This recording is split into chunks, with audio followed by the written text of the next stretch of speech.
Welcome to DMs Discuss. Hey, I'm Mike. I'm Chris. I'm Scott. Welcome to DMs Discuss, where today DMs are going to discuss your first session. We're going to go through everything from prepping for the first session, prepared versus improv, and how to balance those, the actual running of your game, and how to end your first session and where to leave that off. All right, so I mean, heading into your first session as a DM, new DM, returning DM, what's one thing you guys tend to do, or a few things you tend to do? So one thing is always to make sure that you familiarize yourself with the setting you've come up with. Make sure that you are kind of like engrossed in the world that you're going to be running. And also, just like it never hurts to take a peek at your like basic rule set. Make sure you remember what you're doing when you're running the game. Yeah, I agree. I think when it comes to familiarizing with what you're running, if it's homebrew, I think it's a little easier because you've generally like these are your ideas and they're already in your head. If you are running like Lost Minds of Phandelver or a pre-written module, reading that first session or first adventure in the module is probably a good idea just to kind of familiarize yourself with kind of what the player's options are and where your session might head. Another good tip, especially if you're working with the physical books, is just bookmarking any like monster stat blocks you think you might need. I guess that also applies to like online as well. But just Mm-hmm. if you know they're going to fight goblins and like an ogre, put some sticky notes in your book or bookmark the monster stat pages for them, just so you don't have to spend time flipping around trying to remember where they are. Yeah, for sure. Either in person or online, I always tend to try to make an encounter builder for that session. I'll just go into the D&D Beyond and use their encounter builder tool to put together basically any monsters that they could possibly encounter with just into one single encounter, so that I have all of the stat blocks there, so that I can run them if I need to. Yeah, I'm the same way. I find that maybe for a new DM, the encounter builder, even though it makes things easier, I think because if you don't have all the source books, you're kind of limited into what monsters you can kind of pick. What I've done generally when I'm writing one shots, I'll write my intro and my hook, and then I'll write combat. Like there's these bandits and they may get into combat, and I'll just plop a link in the Google Drive document about like here's the link to these stat blocks. And if I'm running online, when they get to that point, I'll just click that link and pull up the stat block, and that's kind of how I go about it. Yeah, for sure. As long as you have something that you can reference pretty easily, so that it's not like huge delays in gameplay and like huge wait times before you're transitioning from whatever exploration or the initial hook of your campaign into combat. As long as you have the stuff ready to reference and you can run those characters or you can run those monsters pretty easily, then I think that works. Yeah, for sure. I think another thing too is if you are running, if you're running in person, you'll obviously have various materials with you. Um, I think when you're running online, one thing you might want to do ahead of your first session or prepping for it is like create your Roll20 or your Astral account as a DM, familiarize a little bit with layers and showing things, and maybe even have like one of your players jump on with you and be like, can you share your screen? And I know Mike, like we've done that when I was Mm-hmm. DMing with Roll20 for the first time. It's like, hey, just let me know. Does this hide it from you? Does this show it? And that might make your first session run a little smoother if you're comfortable with the VTT or the virtual tabletop you'll be using if you're running online. Yeah, 100%. Familiarizing yourself with the tools is also huge. If you're running online, knowing keyboard shortcuts I found has been like an infinite help for me. I did the super nerd thing. I went out and bought a Stream Deck, and I will highly recommend a Stream Deck to anybody that's gonna be running stuff online, because I essentially have a like 3x5 grid of keys that I can hotkey stuff to. So when I'm running on Roll20, I have uh, basically a little picture screen in front of me with a 3x5 grid on it where I can select the layer that I want to be on, or I can like using my mouse highlight all the tokens I want to highlight, and I can mass either move them to a new layer or remove them from the layer or add a turn in the turn order for the creatures that I've selected, all with just a quick push of a button on the Stream Deck. And I found that has really kind of lessened the time it takes me to get stuff ready and get stuff ready to go. Yeah, for sure. I think it sounds interesting. I don't think it's a requirement. Like I don't Mm-mm. have one of those, and might be a little more tedious. Like you're going to be right clicking and move to layer, or right clicking and hiding certain things. But yeah, definitely not a requirement. But if you get further into DMing and you want to run more efficient sessions and have less downtime in between things like RP and combat, something like that is for sure useful. Yeah, absolutely. It's by no means required, but I've just found that it's really helped me as something that I can use. So Yeah. So I think if you're running online, like, you know, what you need is pretty minimal. You need your Discord accounts and you need your VTT accounts and kind of familiarizing with those. What about when you're running in player, Chris? What kind of things do you, as a DM, or what would you recommend a new DM bring to the table, materials wise? Pencils. Always pencils. No one ever has as many as they think they need, and they always forget them.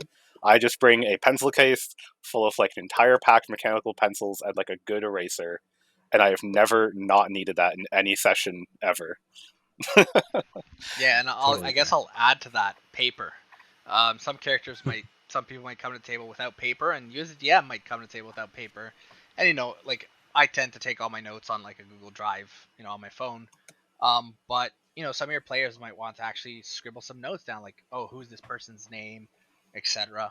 Oh yeah, a Um, good campaign notebook is always good for both players and DMs. Just to sometimes you just got to have a sheet to write something down quickly. yeah, if Yeah. you're doing a longer running campaign, like the notebooks are a good idea. For one shots and things like that, even just having some papers that players can scribble on for the one shot is not a bad idea. Yeah, other than that, I'd say it's pretty much standard stuff. You want to make sure you have all your dice, extras of those in case sometimes players need them. Especially first time players, may not have extra dice for bigger spells. It's good to have some spares on hand. And then any tokens you want to use, and of course the maps and stuff. Yeah, so when we say tokens, a token is just something to represent something, right?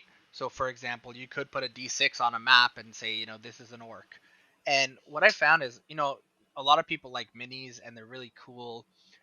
As a first time DM, you might not have a box full of minis that you can have access to, and they do cost a bit of money. What I found is when I DM'd for Blackstrike the first time, I went to the dollar store and I found these wooden blocks. And these wooden blocks, they're like little cubes, probably maybe an inch by an inch, like an inch cubed, and little cubes. And I just took a marker and wrote on them 1, 2, 3, 4, 5, 6, 1, 2, 3, 4, 5, 6, and those were basically, I put the one facing up, and that was orc one, and the number two facing up, and that was orc two, and those were kind Mhm. of my tokens for enemies.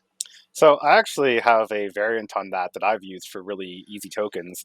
Is I use the same wooden blocks, and then what I do is I just find artwork online of the characters and just get like a 1 by 1.5 inch grid in some kind of photo editing thing, and just put all the things on there and print them out in cardstock.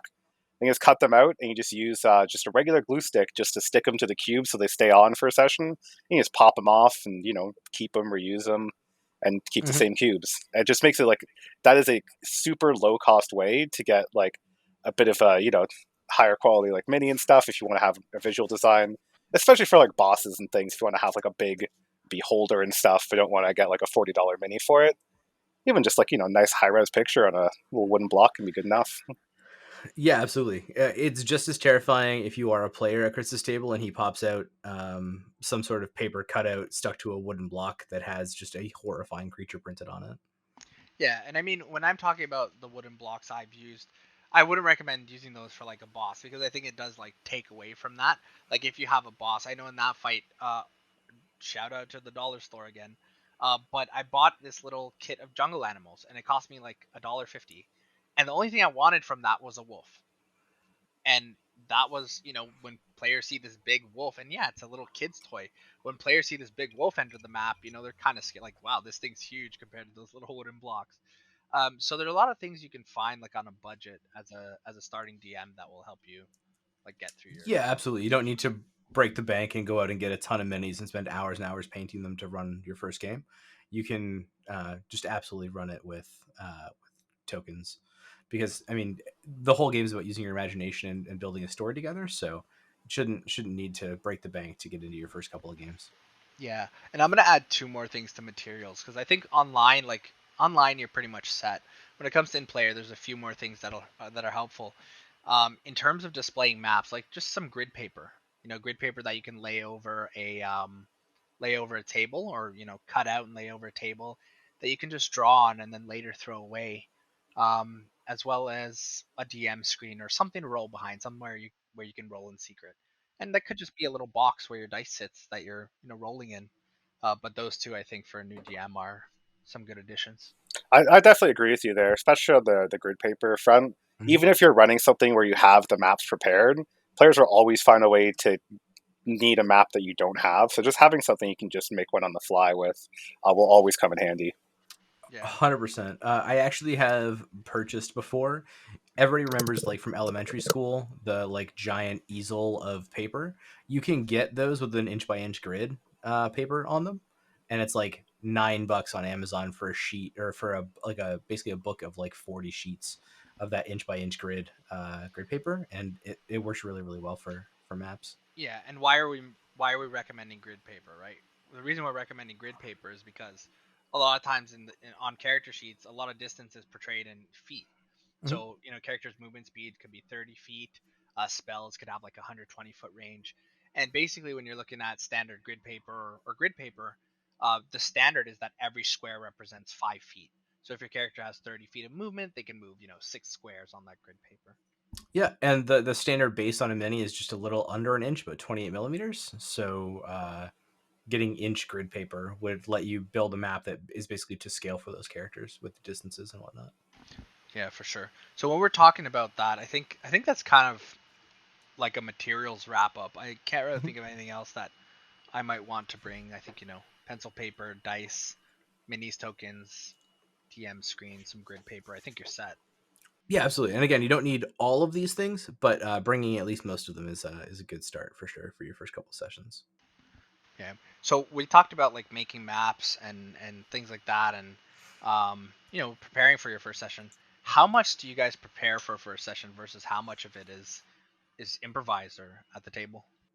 I think that really depends on what you're running. If you're running a pre-written like module, I think you need to be a little bit more prepared, just because the decisions that the players make, if you don't know what repercussions those decisions should have, it can really lead to going off the rails pretty quickly. If it's homebrew, how much prep you do is totally up to you. Yeah, I'm definitely the same way where it's really about what you're planning on running for it. I tend to mainly run homebrew myself, and the difference in planning is pretty vast for me. Like if I do like a dungeon or like a really important key battle, I generally have a lot of that really planned out with like pre-made battle maps that the characters already arranged on them. But if I know that people are just, it's mainly going to be like traveling for most of the session with like a few things, I'll just jot down a few quick notes and let most of that be improv because, it's just going to be maybe bothering some farmers and some bandits and stuff. So I'm not too worried about it. When you talk about those farmers and bandits, I think there's a fun thing there. How many like NPCs do you usually have like in your head ready to go? Because I know for me, whenever I'm running games, my players want to interact with literally anybody that I point out. So it's really hard to know which ones should be important, which ones shouldn't. Well, what I usually do for that is I just use like a NPC generator, and I just write down like 10 names of people, and just as my players talk to someone, I'm like, well, we're using this guy, and I just cross them off the list, just so I have like a name and a description ready for them. Yeah. So I think for me, when it comes to NPCs, I'm gonna go ahead and say very little. I have very little NPCs prepared when I run sessions. I'll have some important NPCs in my head, like this is the mayor of the town, and they have this sort of information. But like even when I ran the one shots with you, like at one point you guys went to talk to the abbot, and the abbot gave you some information on like the holy symbols, and like he was not written in any of my notes. It was just you guys asked about holy symbols. I'm like, well, there's probably a holy guy around here somewhere. I Yeah. think like having a list of NPC names is good, but when it comes to NPCs, for me, that's mostly improv. Like even if you have an NPC, you're not gonna script everything they say. Your party's gonna ask stuff that you weren't prepared for, or for me, it's like have a general idea of their personality. Like, are they a fisherman? Are they a noble? Are they humble? Are they, just having an idea of what their character might be like. is enough to kind of play with. Yeah, absolutely. And I think it's a balance. Like you'll get to know your party. The first session's a little hard to know how many to prepare for, but if you're running games for some of the parties that I've run for before, if you're talking to a group of guards, they're going to ask every single guard in that group what their name is. So like having that pre-prepared list, like Yeah, Chris was talking about. dialogue is easy. Names are Yeah. hard because otherwise they'll all be like Jeffrey, Beffrey, Heffrey. Yeah, exactly. It, My friend ran a campaign where we kept asking goblins what their names were, so they just became the Immy family, and we met Amy, Bimmy, Simmy, Dimmy, Emi, and and the list went on and on. I mean, you can do that. That's funny. Like that's a funny thing for players. But literally in my session notes, I have having a list of NPCs' names is good. You'll be asked about names often. Yep. Absolutely. Players will always want to get as much information about the world around them as they can.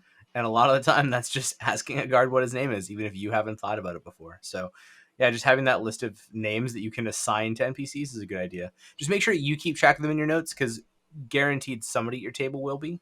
So they'll be like, "Hey, what's like Jim up to?" And you're like, "Who is Jim?"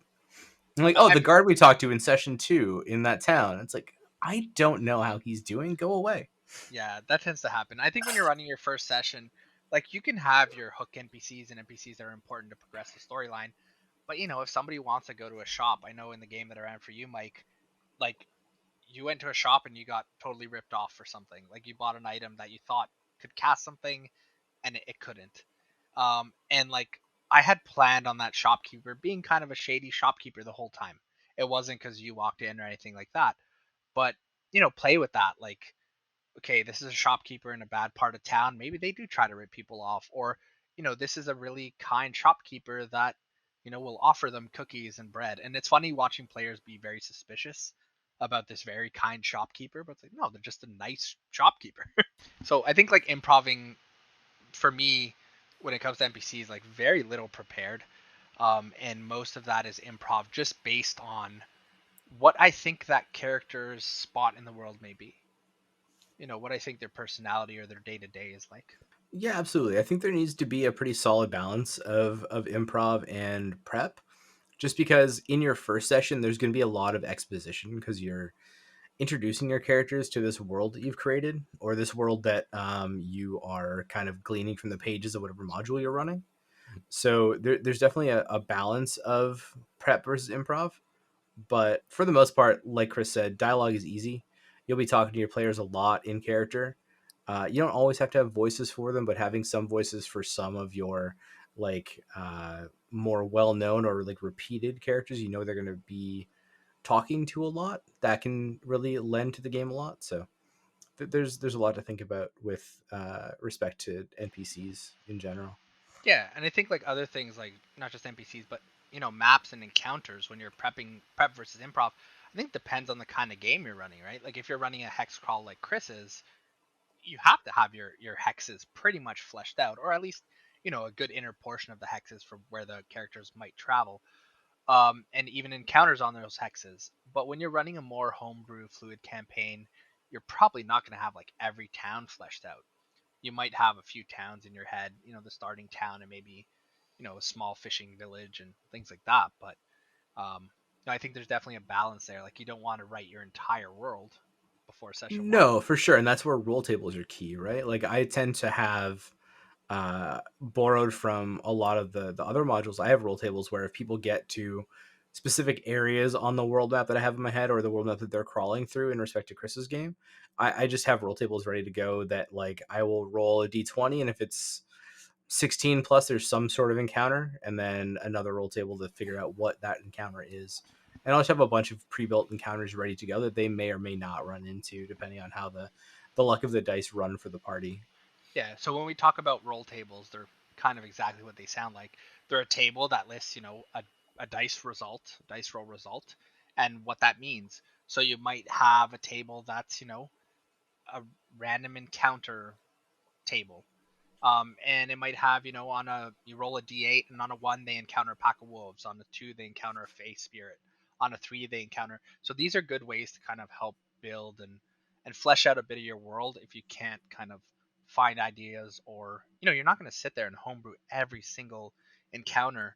And a lot of those roll tables help you just get ideas and, you know, like spur your creativity where you're rolling on these random tables, and based on those results you have to tie those together, right?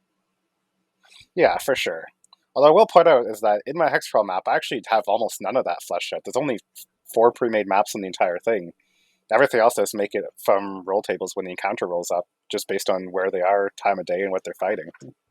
Well, sure, but you've prepared like this hex is an encounter, this hex is a temple. Like you have some of that fleshed out, right? Yeah, but compared to scale-wise, only the temples have anything prepared for them. Everything else is roll tables, right?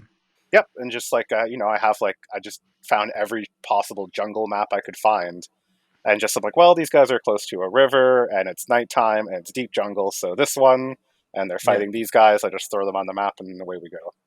Yeah, and it's the same for the random encounters for the Strahd campaign that you guys are playing in, where I have I think I have 8 different random maps for near a roadway while traveling, or in thick jungle or swamp or whatever the different terrain might be that you're encountering.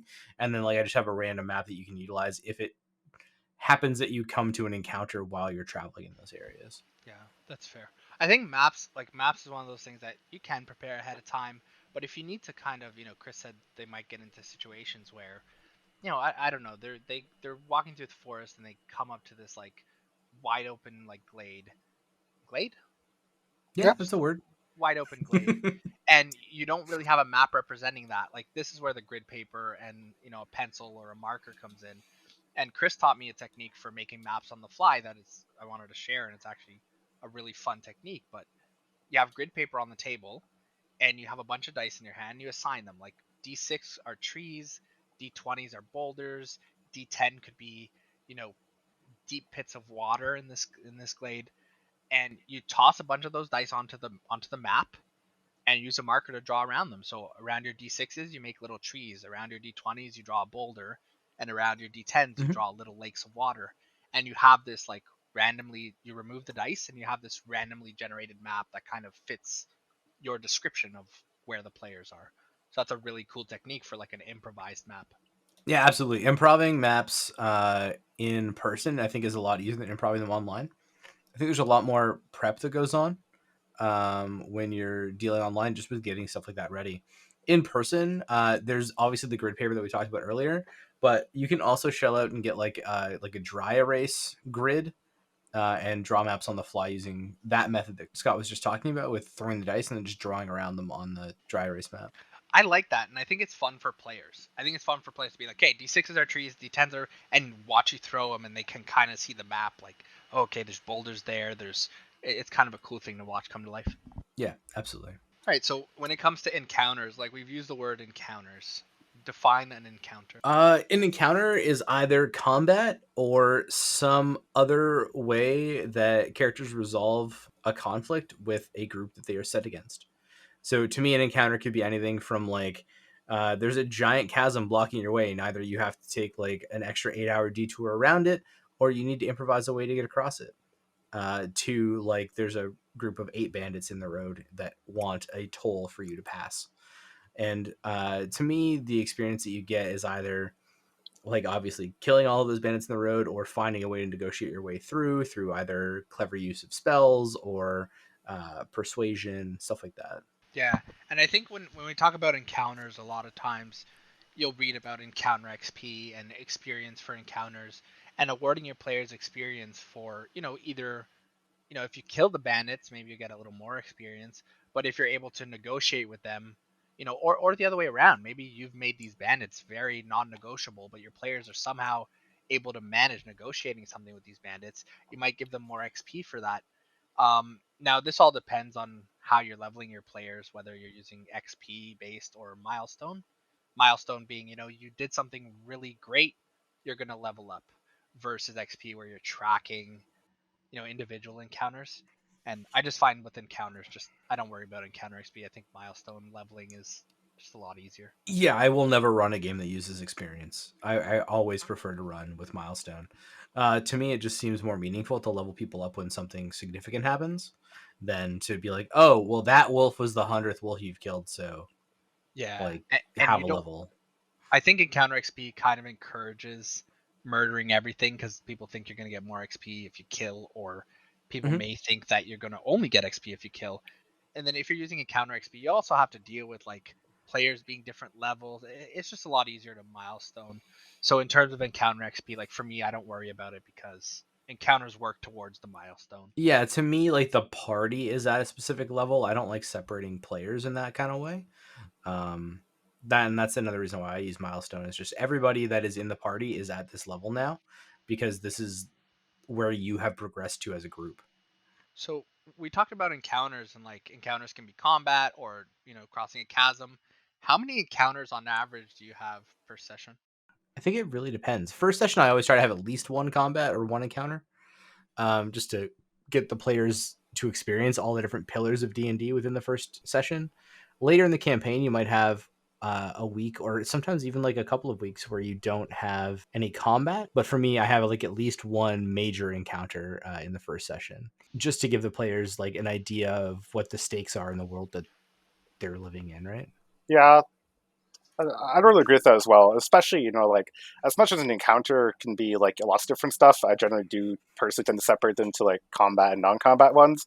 'Cause at the Mhm. end of the day, there's like a 90% chance combat ones will take a lot longer than how do we cross this pit. So one combat one, and then depending on what they're doing, could be any number of smaller tasks that they've got to accomplish. Yeah, Yeah. totally. But I think you also have to be open to a combat encounter being a non-combat encounter, depending on how smart your players are or how they choose to play it. Oh, for sure. Or the other way around, right? If your players are trying to negotiate with somebody, and somebody, you're in a courtroom full of guards, and one of your players decides to pull a weapon, well, now you're in a combat encounter Yeah, because you pulled a absolutely. weapon during a negotiation for the release of a prisoner. The guards are not going to take lightly to that. So, be prepared for these things to go either way. Yeah, absolutely. But also be prepared for people that you intended to be throwaway enemies in your first combat encounter to be campaign long friends of your party that you need to have a backstory and a name and everything for, because I've definitely had people just befriend one goblin remaining from a pack of 4 goblins that they Oh were yeah, fighting. I had that happen the first time I ran Lost Mines of Fandelver, and one of the goblins, like one of my characters, could speak Goblin, so he was speaking to this goblin, and basically the goblin was about self-preservation. So the goblin was like, "Yeah, I'll tell you stuff. I'll help you." They rolled insight checks. Yeah, this goblin's willing to help you. Like, he wants to Mhm. stay alive, and now they had a goblin, sidekick with them that Yeah, actually 100%. they really enjoyed. When I say the goblin, pulls out his bow and he readies an arrow and he shoots at one of the other goblins. They went crazy for that because they're like, okay, yeah, he is on our side.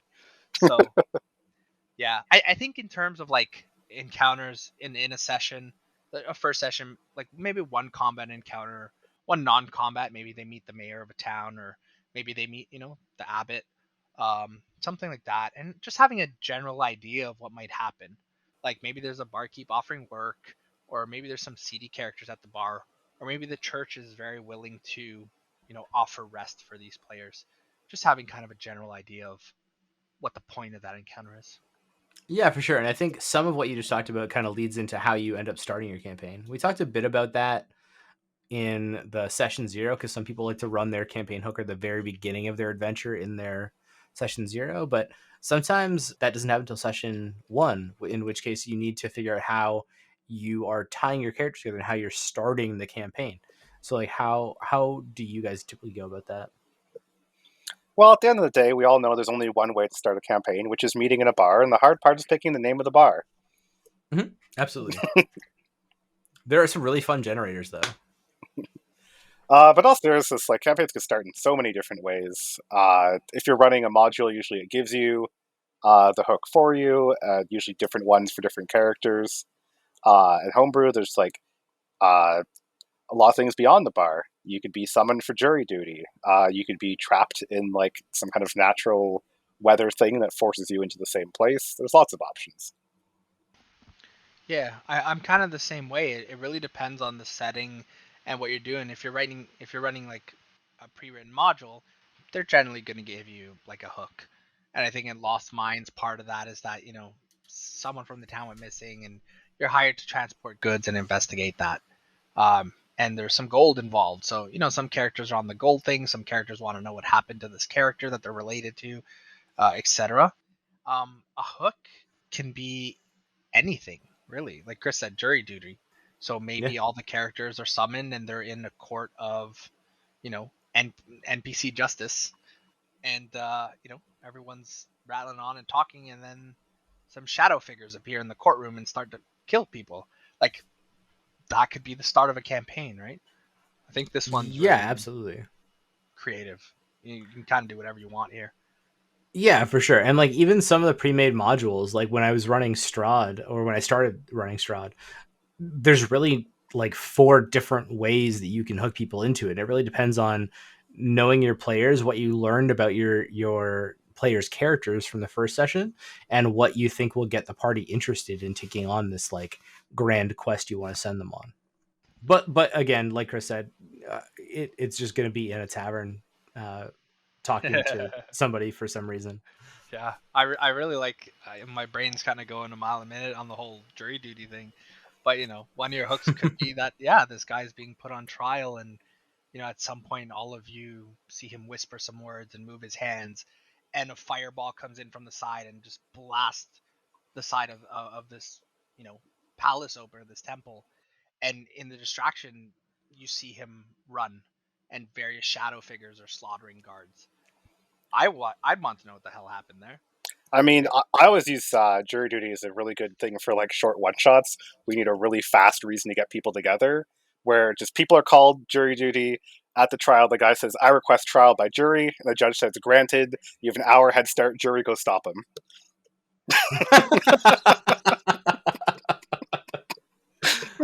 Get him. One of the things that's really important with this, if you are going to run a jury duty based campaign, you can only pay your players a maximum of 1 gold per day. So don't try to give them more of a Yeah, when it's publicly funded like that, you can't be spending taxpayer money on that, right? one gold and sandwiches. Yeah. Yeah, I mean, a hook can be anything, and that's the fun part. And I think another fun part is what happens after the hook.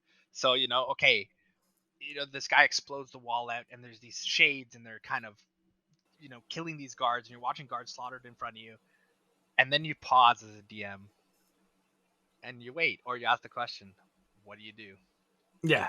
My favorite part of any session is that like, what do you do? Like, I've described the setting. You have all the information you can possibly get from you about what's happening right now. What are you doing? This is where the players take over, right? And this is where you have to start like kind of improvising and flying by the seat of your pants, because who knows what players are going to do when given these situations. Yeah, and I think you'll see a difference in experienced players versus new players. An experienced player might say, well, I'm going to look at a shade and Eldritch Blast. Okay, roll initiative, start your combat. A new player might be like, well, I don't know what I can do, right? So if you have a mix of players at the table, you might get, people helping each other. If you have all new players, you might need to give them a bit of a nudge, like, do you guys want to run? Do you want to attack these shades? Do you want to ask the person quivering next to you what the hell's happening? Maybe give them some options of what they can do if they're new. Yeah, it can definitely take a little bit of prodding sometimes, especially like if you're using like like the shade example, like it's pretty obvious, combat start adventure hook. But if you're doing something a little bit more low key, as in like Lost Mines, where kind of you talk to some people at first and get some information, when you kind of have the moment where you sit down, it's like, well, like what do you guys want to do? Is this character here? And sometimes you can progress that by like having the NPC like address the character directly to kind of get started. Like, like what do you think of this? Dwarf, like you look like you can handle that axe there. And it kind of like leads off the conversation instead of just kind of leading it at like just a silent pause waiting for them to start it. But here's the beauty with D&D. Like you just said, combat adventure hook. Maybe it wasn't. Maybe the players just look at this and decide to run. Like these shades are slaughtering very well armored guards, right? So kind of just watching your players and letting them decide what to do. If they decide to run in that scenario, I'm gonna let them run. Mm-hmm. Oh yeah, for sure. That's mean like it's easier to like have an obvious choice of here's an obvious threat in front of you than like just start a conversation. Yeah. That's totally fair, especially with new players. Kind of guiding them towards that. That's something you might want to do. Where at the end of that description of the shades, you might say, "Roll initiative." You're in combat, right? and that way they don't really decide.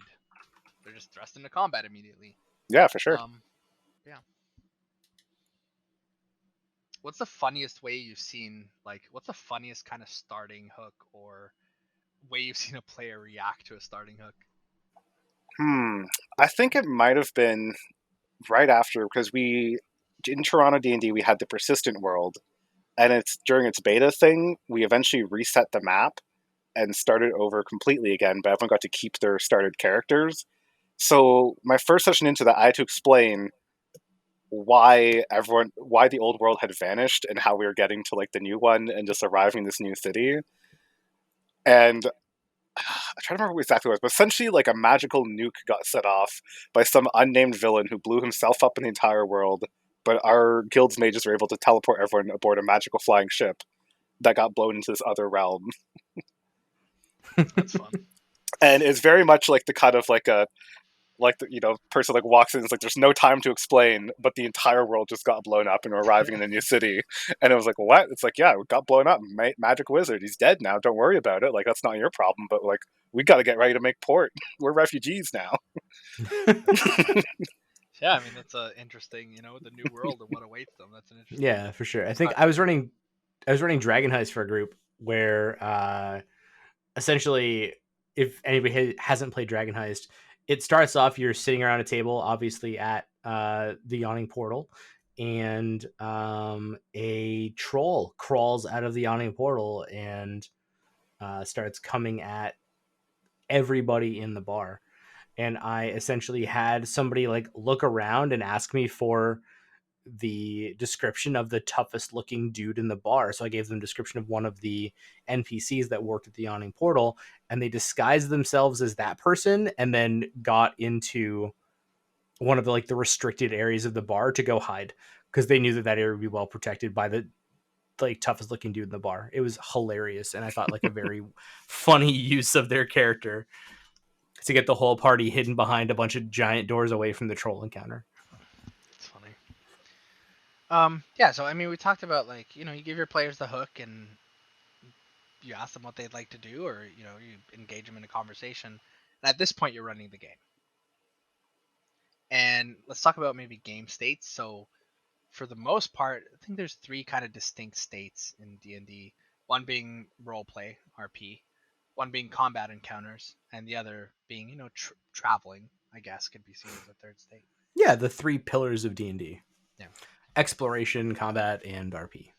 Yeah. So when we talk about RP and how these states begin and end, I think generally after your hook, you're pretty much in an RP state, unless you're thrusting them into combat immediately. But for the most part, they're gonna, go into town or be on a wagon with each other and have the ability to ask each other questions or talk. Where'd you come from? Oh, I came from this little town and I'm looking to make money. Things like that. So I think a lot of times your game will start in this, RP state. Yeah, for sure. I think after the initial hook, it's usually either an RP state or a travel state, unless, like you said, you thrust them into combat.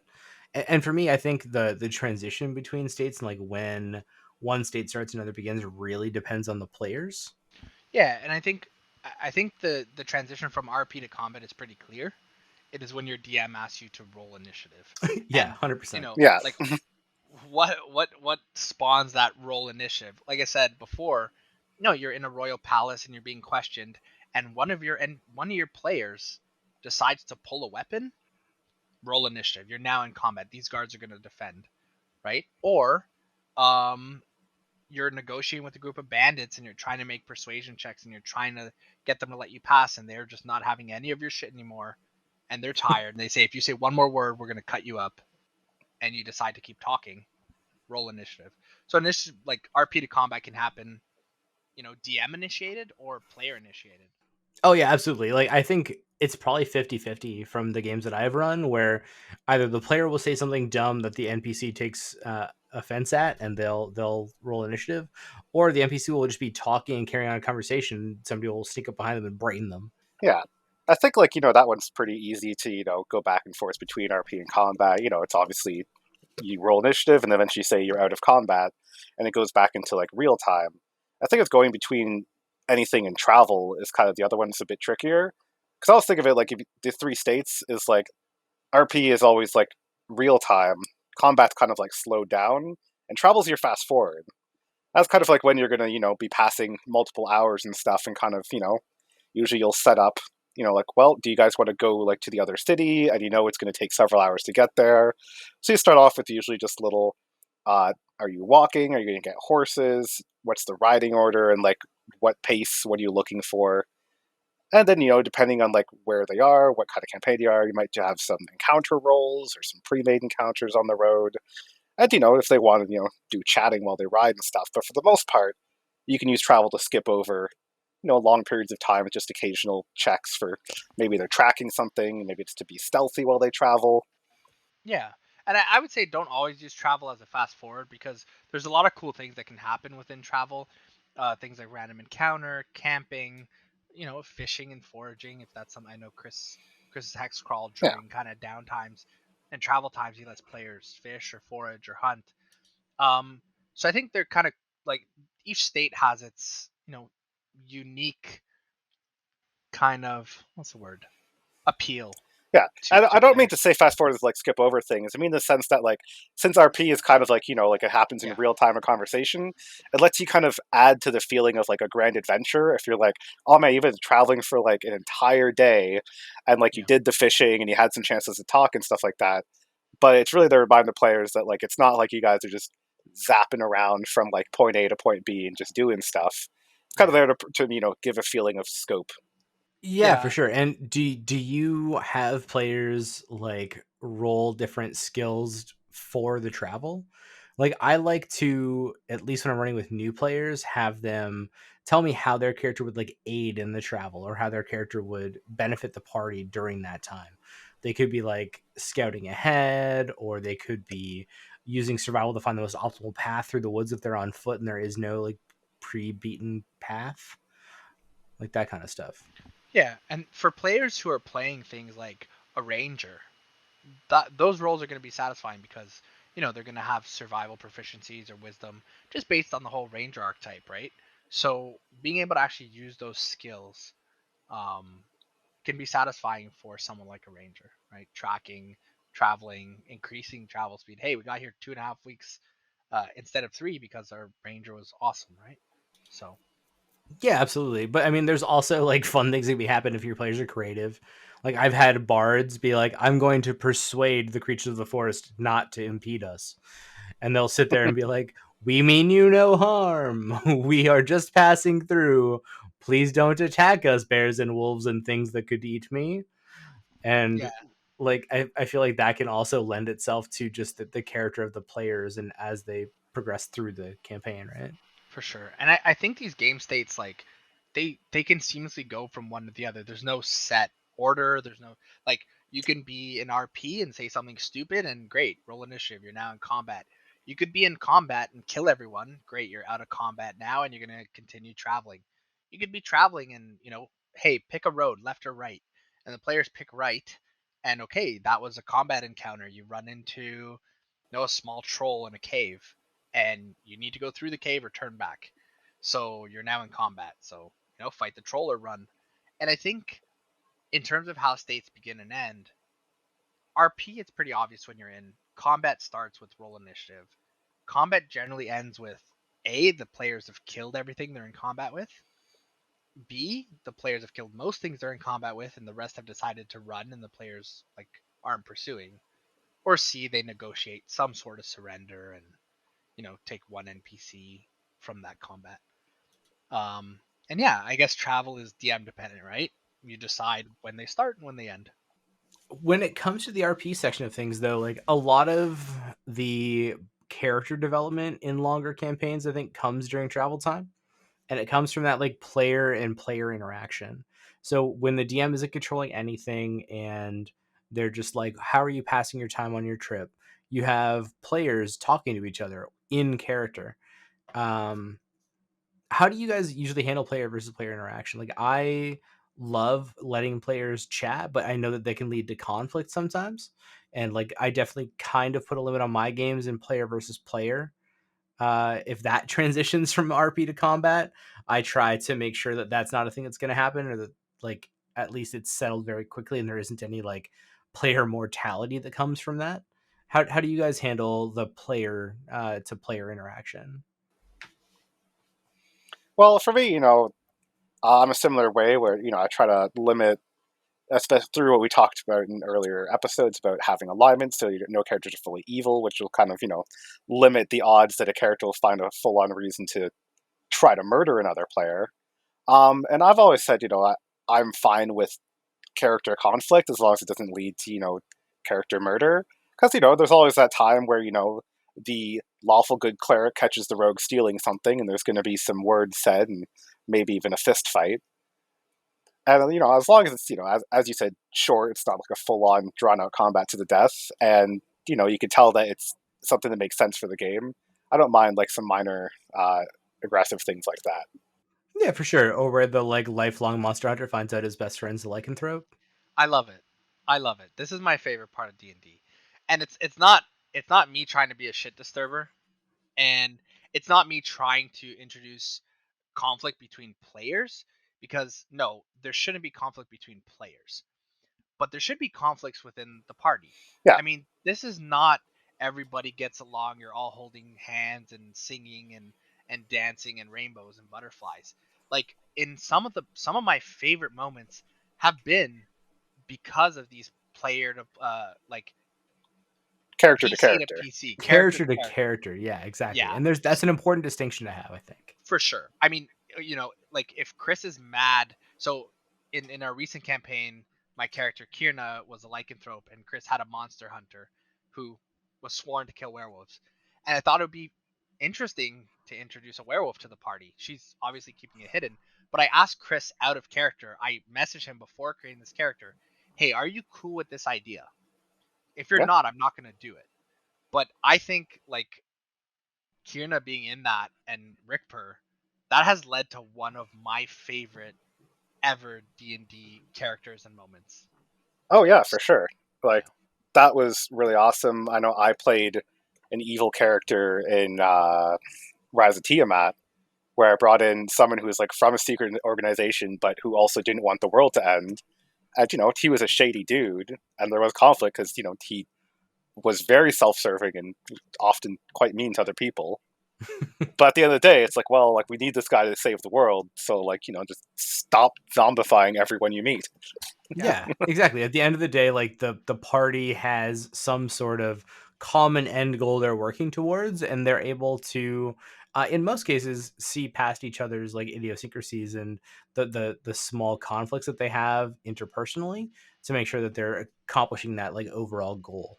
Yeah. So I have the same thing in my like session notes for my personal session notes, where in general party members shouldn't be trying to hurt each other or shouldn't be trying to be detrimental to each other. Like you are a party, you have common goals, and you're trying to work towards them. But I think with experienced players, allowing those aggressive actions leads to really cool and interesting character moments and character development. Just make sure your players are okay with it. I have had players in character firebolt my character, or I called him a little bitch, and he said I hurl a firebolt at Kierna, and he did that knowing that I would be okay with that. But I think this comes down to if there's certain things you want to do. For example, let's say Chris really thought that Rickper wanted to kill Kierna, and he came to me. There might have been a part of me that's like, yeah, okay, yeah, kill her, and I'll roll a new character, because maybe that would have been a cool moment, and the things that would come from that would be really interesting. Like how would the party react to Rickper killing another party member? But I think something like that, like you need to talk about that out of game, and And also that should also be like talked with the DM as well. yeah. That should be Oh confirmed no, with the player and the DM. yeah, absolutely, yeah. And it comes back to session zero and things like that. I think as a DM, you got to kind of feel out your table. If someone firebolts another party member, and you feel that they're not okay with it, like out of character, like the player is legitimately upset about that, that's probably something you should chat about. Yeah, absolutely. But I think that can also, like we said, be avoided by making sure that everybody's on the same page as far as character development and character conflict goes from session zero. Yeah, I think you could straight up in session zero say like there is no friendly fire. You will at any point not cast a spell. And that's kind of a tricky one because there's a difference between casting a fireball at somebody or casting a firebolt versus something like Charm Person or Gaius. And I remember at one point in Blackstrike, Aegis wanted to Gaius Greg so that Greg would just forget about him for a while and kind of go on with his life and just let Aegis be. And I asked Mike out of character, like, are you okay with Aegis casting a spell at you? So, yeah, totally. Yeah.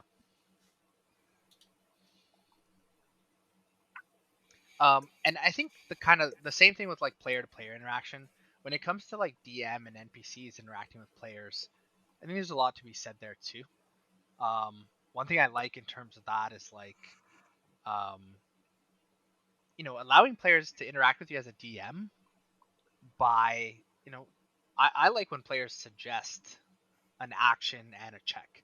Like, oh, we're talking to Blacksmith, and I want to try and convince him to come with us and craft some weapons for us. Can I roll Persuasion? And as a DM, you might be like, yeah, roll Persuasion, or no, he's like too steadfast here, and he's like not going to be moving. But I know some DMs are cool with that, like players suggesting checks, and some aren't, and maybe that's something like you bring up in a session 0. But I feel that gives the player like a way to be creative and use the skills they want to use. Yeah, I'm definitely fine with that, especially if players do that. I think it's good too, especially, don't be afraid to like state what you're trying to do. Because no, this is a problem I've run into in games. It's something that I know that I've run into with you, Scott, before, is that you have a really cool character thing you're doing, and you're doing these checks and stuff. I also don't know what you're trying to do, so I can't play along with it. Like, I remember the blacksmith one, you asked me to find these blacksmiths, and I didn't know why. And I had dialogue that just wasn't going anywhere with what you're trying to get them to do. But if you had said, like, my end goal to this is to find a blacksmith who will come back to us here, I've been like, oh, okay, they're not just going to talk about their swords and stuff. They're going to talk about, maybe one of them doesn't like this town and he actually wants to leave. And I think that's the difference between, there has to be this balance. There's a difference between a player character interacting with an NPC and a player/player character interacting with the DM. Whereas a player interacting with the PC is like, or a player interacting with the NPC is like, oh, I've heard you're the best dwarven blacksmith. Can you, how long have you been here? And things like that. But you might take a breath there and be like, hey, Chris, I'm going to keep talking to this guy and I want to convince him to come with us to craft stuff for us. And then, that might kind of clear up what you're trying to do. Or even as a DM, like, and when Chris and I had this conversation, I told Chris too, like, okay, on my side, I could have, made that clear. But from a DM side too, if you're not sure what your player's doing, you can ask, like, oh, like, what's your intention here? What are you trying to do? Like, what's your goal? Yeah, for sure. And you always want to try to glean that intention from your players, right? I think that for me, I kind of prefer my players to do stuff in character. So like I would like it if the conversation maybe even lasted a little bit longer than it would have otherwise, as long as you got around to the point that you were trying to get to with that character. I prefer the in-character stuff too. I think it adds more to, like, there's part of it that adds to the realism of a conversation. Like, this blacksmith doesn't know that I want him to come with me yet. Like, I'm asking about his town. I'm trying to butter him up a little bit. So maybe we are having a bit of chit chat. And yeah, I think it go both ways. Then again, you don't want to be chatting with the blacksmith for 2 hours while the other party members are sitting there. I think the other part of it is if the players are going to, like you said before, tell you what they want to roll to try to do something, I think it needs to at least be in the same realm or be justifiable. Like, you can't use religion because it's your highest skill to try to convince a blacksmith to come with you back to town, unless you're in some way convincing them that their deity wants them to, right?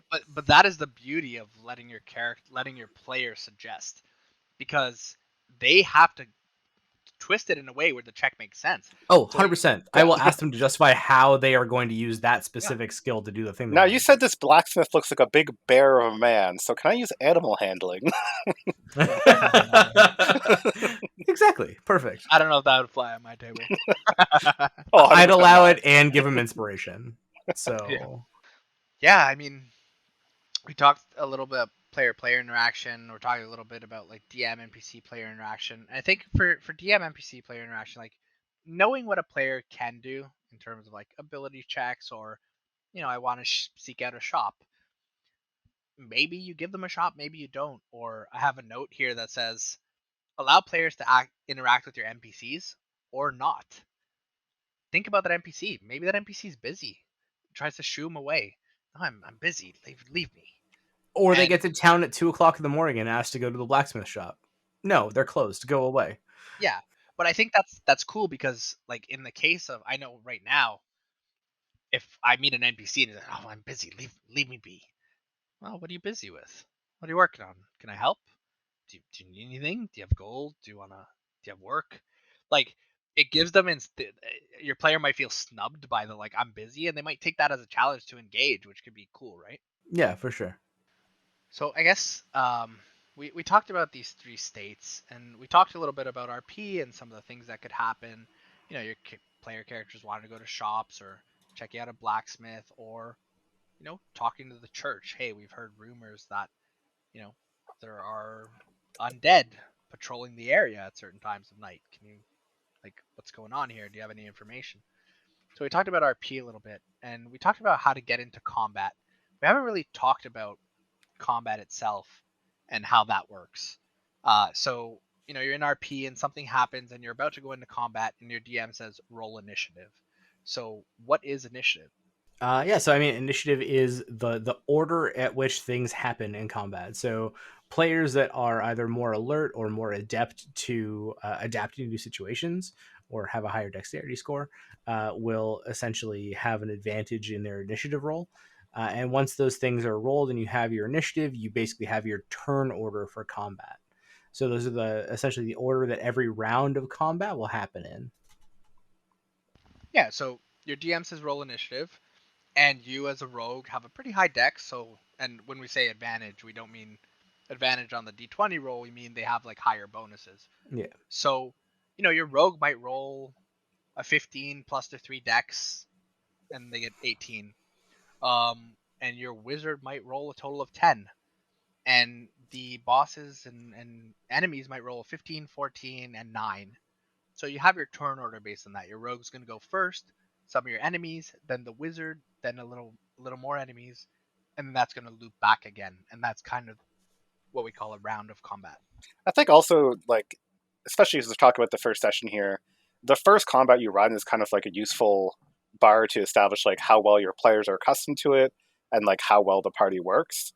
Because regardless of what you balance, sometimes parties just work in a way that you didn't expect, or maybe don't work in a way you expect, because maybe they're all very long range focused, and you had what you thought was a balanced encounter just by the numbers and like their level and the CR. But then you realize that they all have such a low armor class that one thing that gets a multi attack got in close and was able to like half health most of them before they're able to even do any damage. Are like, oh man, this party's incredibly weak to melee. Maybe like I'll swap some of them out for ranged ones in future encounters. Yeah. And there's also combat on the fly too, right? So especially at lower levels, it's hard to balance. And you might put 3 enemies out there, and in the first 2 turns, not 2 rounds, 2 turns, your rogue comes in and sneak attacks something, and then your ranger, uses one of their abilities and kills something else, and then your wizard goes and your combat's done in 1 round. And in some cases that can be a little unsatisfying. In some cases it's satisfying, let it happen. In other cases it can be a little unsatisfying. You got to kind of read your table. But some things you can do with combat on the fly, especially at lower levels. Someone sinks an arrow into this wolf, and the wolf gets hit for 8 HP and is about to die, and maybe you give this wolf an ability. Like when it gets to 1 HP or lower, it grows some scales and recovers 2 HP. Like something like that could be fun for players to hear. It also lets you kind of make combat a little more satisfying. Also, a similar thing I use what I call mystery boxes, where essentially, like, if there's, especially in early combat, you're not sure like how fast it's going to go, is essentially you put something on the map. It could be a tent or a cave, a well, something that could contain anything, so that let's say they attack like these 2 bandits and they kill like them way faster than expected. There's 3 more sleeping in the tent who woke up, because of that, and they can come out. And you can kind of use those as kind of like levers you can pull, where it's like believable that this would happen. The first combat in most of my sessions happens like near a heavily wooded area, so that more of the enemy could come in, or if it seems like it's going in the other direction, like some of them could choose to run off because they think that the tide is turning against them. Like I tend to put stuff in, some sort of heavily wooded or like some sort of area where players could escape to, or like NPCs could escape to, or NPCs could come out of, depending on how the combat is going in the first couple of combats until you get a Yeah, feel and for you the don't party. even need to have like physical things too, right? Depends on what they're fighting, depends on kind of how you set up the combats. But, if they're fighting dark forces and shades, maybe like 3 more devils get teleported in from the ether, right? But I think like that trick of, having a swamp there and another alligator crawls out from the swamp, perfectly believable. Players don't know whether that alligator was there to begin with. They just kind of assume it's part of the combat, right? Yeah, absolutely. And I much prefer that to something that I know some people, it's a huge topic in DMing, but like fudging the dice, I would rather have somebody run away unexpectedly or have new people enter than make it so that like I'm changing the HP of something on the fly, or I'm having a character miss when it should have hit or something like that. Like I would much rather adjust the number of things that are in an encounter than try to fudge the dice to make sure my players don't die or Yeah, take I decay in the think first that's session. fair. I think there's a lot of controversy around that and things like that. Like, for example, I will never fudge a hit or miss. I have told you guys that for thematic reasons. If somebody does this crazy combo and leaves someone at 1 HP, I might just be like, okay, like, how do you do this? Because for me, that moment is, from a story perspective, is amazing, right? And from a mechanical perspective, yeah, it's at 1 HP, but you could argue, like, oh, it bled out. Like, as soon as you ended your turn, it bled out for 1 damage. Um, so, there's kind of a line there, and your players do expect honesty. And I think as a DM, your players will appreciate if you don't really fudge rolls. Like, I never fudge hits or misses. The 1 HP thing for particular, like, story moments, I think is okay. Um, and I think if they're fighting a boss and they're about to, like, down this thing in 2 turns because you completely underestimated their ability, you know, I think adding a little bit more HP is okay, because in my mind I'm seeing that as this boss enemy has the ability to, like, you know, second, quote unquote, second wind, or, you know, steal their resolve. I think the biggest thing too is to not change the health of enemies that have been like established or something. Let's say like they've already killed a couple goblins and you're worried they're going too fast and you just like double the health of the other ones with no justification. I think that's when players start to feel a little bit robbed and they're like, I just did like 20 damage to this goblin and why isn't it dead yet? Yeah, they're not stupid. Players can do math. Yeah, it's way more believable that a goblin crawled out of a hole and joined the fight than it is that this goblin is twice as powerful as the one you just killed, right? So during combat, I mean, we talked about a round of combat in which all your players and all your enemies go, and we can talk about like what happens during a turn. So it's your rogue's turn. He was first in initiative. He got a total of 20, and it's his turn first. And generally, there's a few things that players can do on their turn. There's movement, there's actions, there's bonus actions, there are reactions, and then there's some other things: free actions, interacting with objects, etc. So generally, an action would be something like, making an attack roll or casting a spell. Um, Bonus actions, there are particular class features, like a fighter's second win. That's a bonus action. And bonus actions can also be used by, let's say, a rogue at level 2 to hide or disengage, etc. So having an idea about what your players can do on a turn and what your enemies can do on a turn is definitely a useful thing as a DM. And that's sort of how combat goes. One character will go and, action, bonus action, movement, possibly free action or object interaction. And then when they're done, they say, okay, my turn's done. And then the next player or enemy on the list will go and do the same things. And a player might choose not to move. A player may choose to forgo their action. A player may choose to do nothing on their turn. So knowing what players can do for their action, bonus action, etc. Not the specifics, but the generals is a good idea.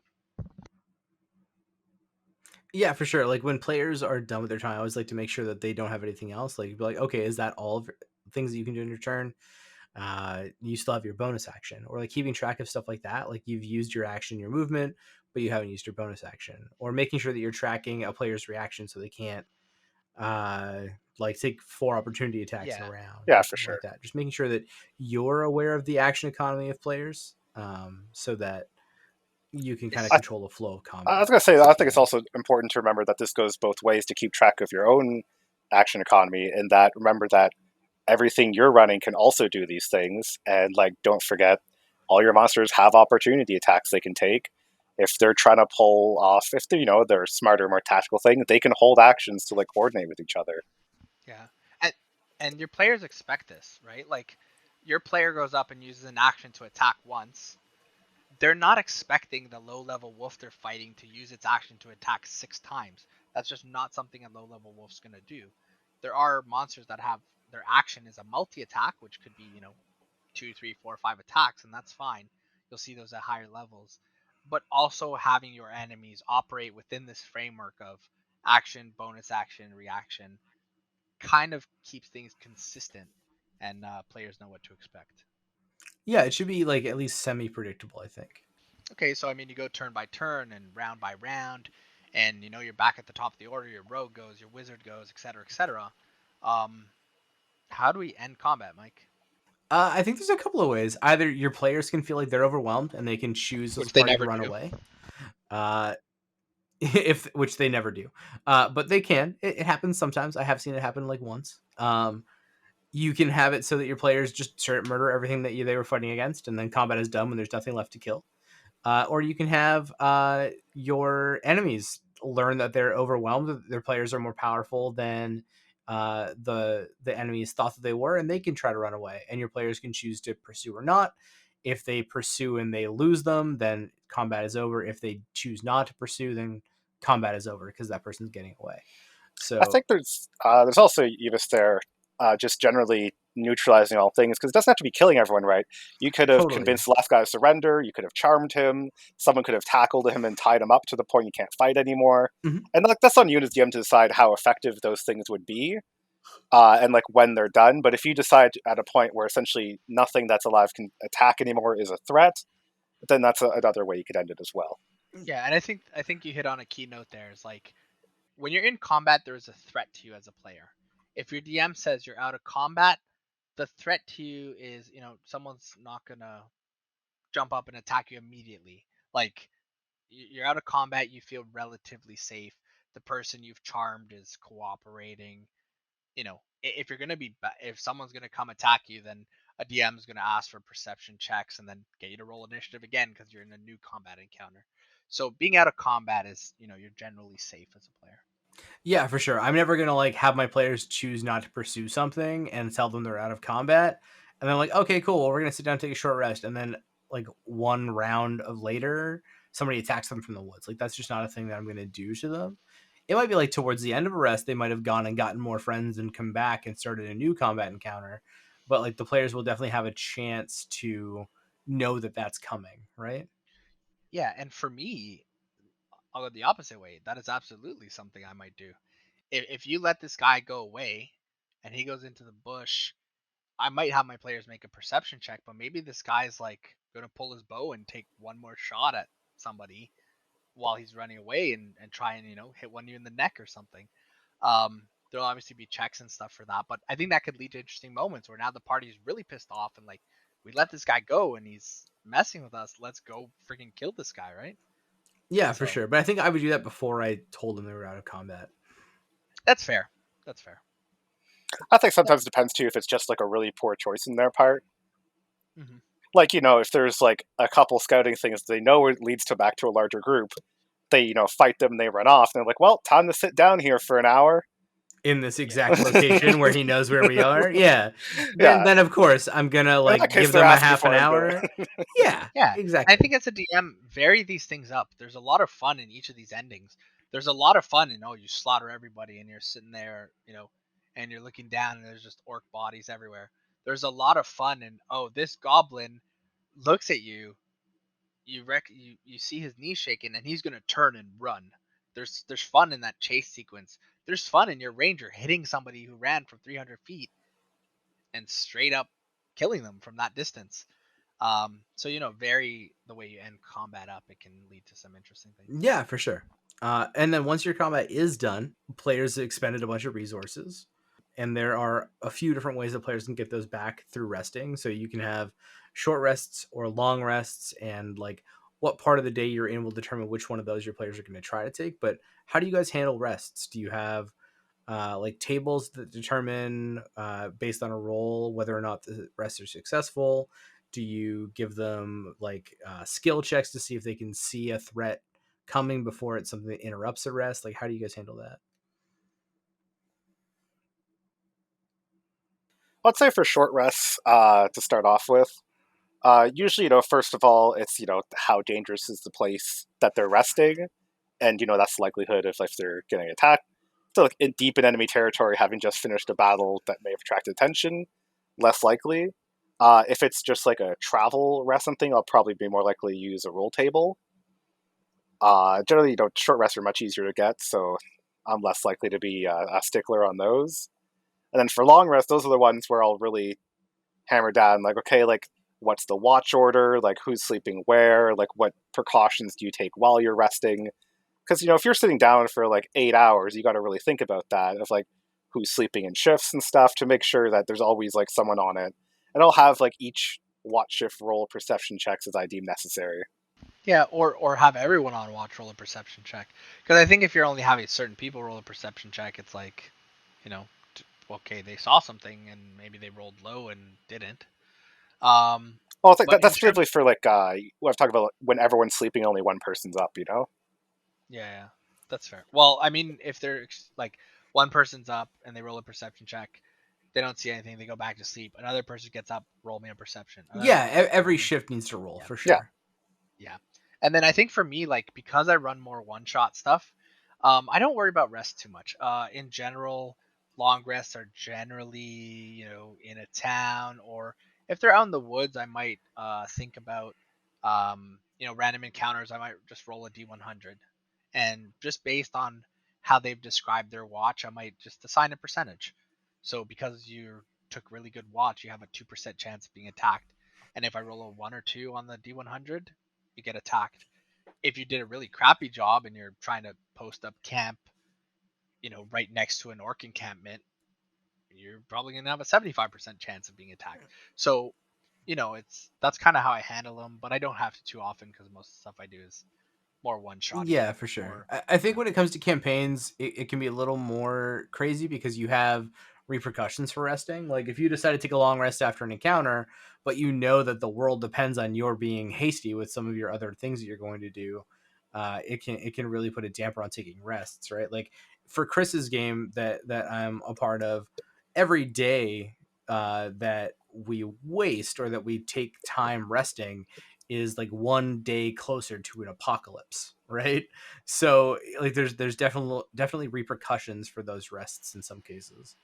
Yeah. And I think one thing with your first session, I think your first session, as a guideline, and it's not a steadfast rule, but as a guideline for new players and a new DM, having your first session end with like them killing a tougher baddie and having them take a long rest after that, going back to the tavern and having a drink, or going back to the inn and going to their rooms and just talking about what happened. Like that's generally a good way to end the first session, I think. Yeah, I always try to end my first sessions with some sort of like not super crazy reward for my players, and then also with a long rest. That's typically how I end the first session of any of the campaigns that I start. Yeah. I think for me, it's usually rewards and a long rest, and I'll add to that a level up. If you're starting at level one is really boring. So generally, if I'm starting PCs at level 1, my first session will end with a long rest, some rewards, and a level up. And I like the level up long rest because they get their slots back, they get some new options, and they're already looking forward to using those in the next session. Yeah, and they have a week to look into their character and see what they can do now, right? Yeah. There's some really cool, like, what are some cool level 2s? I'll throw some out there. Like rogue level 2s and having your, bonus action high, like cunning action. That's fun. That's a fun level 2 for somebody to pick up and look forward to. Yeah, well, I mean, wizards pick their school at level 2, right? So Yeah. So I think by ending session 1 with the level up, they get that week to kind of decide. Wizards picking their school. What kind of wizard do I want to be? If they haven't decided that yet. A lot of times during my level ups, I mean, you guys have seen my characters. They're all over the place. yeah, you just pick a new class every time. Yeah, I mean, and that's fun for me, right? And that's fun for other people too. So some people will be leveling up on the fly. They don't have their entire character planned out. So letting them level up and giving them that week after session 1 is, I think, a good idea. Honestly, I think it's pretty impressive that wizards choose their school at level 2 when Scott hasn't even chosen a class by level 12. That is really fair. Both funny and accurate. Chris, I like that. Yeah, I'm not. Take I'm inspiration. I'm not a min-maxer at all. I like to play with these weird concepts. I love multi-classing, and I do have some characters that they rolled well, so they are paladin / warlock / bard. If Scott's character in your game has less than 3 different classes involved in it, he's bored with your game and doesn't like you. Yeah, that is absolutely accurate. It would explain why I only have 2 classes in Mike's campaign. Accurate. I mean, your characters have also had bad luck in my campaign. So okay, so hold on, I will give this to you. So my character in Mike's campaign is 10 artificer, 2 blood hunter, but she was 10 artificer, 1 blood hunter, 1 fighter, and because it's something that happened in game, Mike actually let me, because thematically it made so much sense, lose my fighter level to go more reckless and go more blood hunter. That's true. Chin was pissed. So yeah, you can pretend I have 3 classes. That's fair. I appreciate that. So in terms of first session rewards, what do you guys typically do for your players? Like, I know personally, I love giving them like some sort of cosmetic reward that isn't super game breaking or isn't some sort of like super rare magical item that they wouldn't have at that level. But like for me, I like giving characters items that fit with the character. Like if there's a bard in my campaigns, I like giving them like a cloak of billowing, just because it's hilarious to have a character who can just like make their cloak billow at will. Or a wizard, I like giving them like a hat of wizardry. Not super game breaking, but it's a hat that's a focus and it looks cool. Like that kind of stuff. Yeah, there's a lot of really simple common items you can find that are kind of magical-ish, but also fairly useless for most things, but they're fun to give out. Yeah, if you just search for if you go to Google and just search for 5e items, one of the links there will be like D&D Beyond equipment, and you can go by like cost, rarity, etc. And you can handpick things for your players. Because I run a lot of one shots, I like them to culminate with really cool rewards, and a lot of times I will homebrew an item for every player in that one shot, and it's like it doesn't matter if they don't get to use it again. There is some excitement in having that item. I know for Yashi, I had that cigar you could smoke to basically put him into bullet time or slow time and have him make extra attacks, and that was cool for his character. But I think a few options. You have the D&D Beyond Encounter Builder, which I believe might have loot rolls associated, or if you Google like D&D loot roller, you can find things like that. But handpicking a few items that are interesting off D&D Beyond common items is a good idea. And 2 additional words: alchemy jug. Every party needs unlimited beer. It's just a thing. Yeah, and then when they start making mayonnaise with it, then hilarity ensues. Yeah, 100%. Mayonnaise is actually a listed substance under alchemy jug. Of course it is, because why wouldn't it be? So I'd say, you've given players the reward stuff and, everything's happened. I think it's always good to ask players, keep track of these things, and also you should be as well. So let's talk about session notes, about, how you as a DM track what happens so that you remember it, and asking your players to take some of the agency on that themselves. Mostly through my players' notes, for the most part. But no, I keep note of like any NPCs that I've created, that I've given names to, that have any kind of like logical tie to the story. Those are my big things. And then there's like main plot points and what players have discovered about those. So typically for any like homebrew things that I've done, I'll have an overall like almost timeline or chart of things that players can discover and where they can get to. I'll just keep note of where they are on those timelines or where they are on those like paths of discovery. Yeah, for me, like here's the beauty of running one shots. I don't need to keep session notes. The session is a self-contained little session, and everyone enjoys it and has the memory of it. And when it's done, it's done.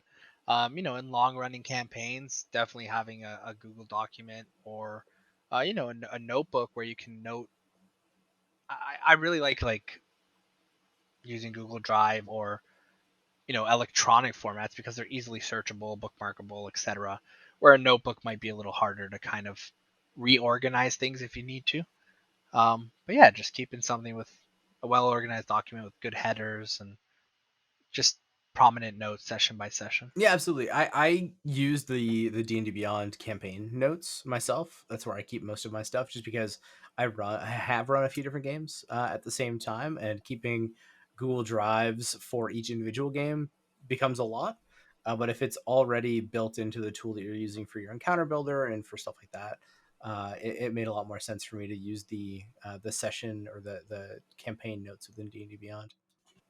We've gone through prepping, prepare versus improv, running the game, and ending the session. And then next week, I think the plan is to talk through how you continue on from there, like how you pick up the notes from where you left off and build that into the story going forward. Yeah, we'll also be going into a little more detail about things like, prepping different quests. Players are generally not going to be on one main quest or single quest. There might be things that pop up. We'll also talk about like character backstory and character specific quests, downtime activities, and how to adapt to changes during the session or throughout the campaign. If you need to slide into a DM's DM us on Insta, Twitter, or Facebook at DMs Discuss, or hit us up on email at dmsdiscuss@gmail.com. And cast Fairy Fire in your favorite podcatcher app to reveal the subscribe button and gain advantage on subscribing to us. Hope you all enjoyed the episode. As always, check the show notes for links and other fun stuff. We'll catch you after a long rest.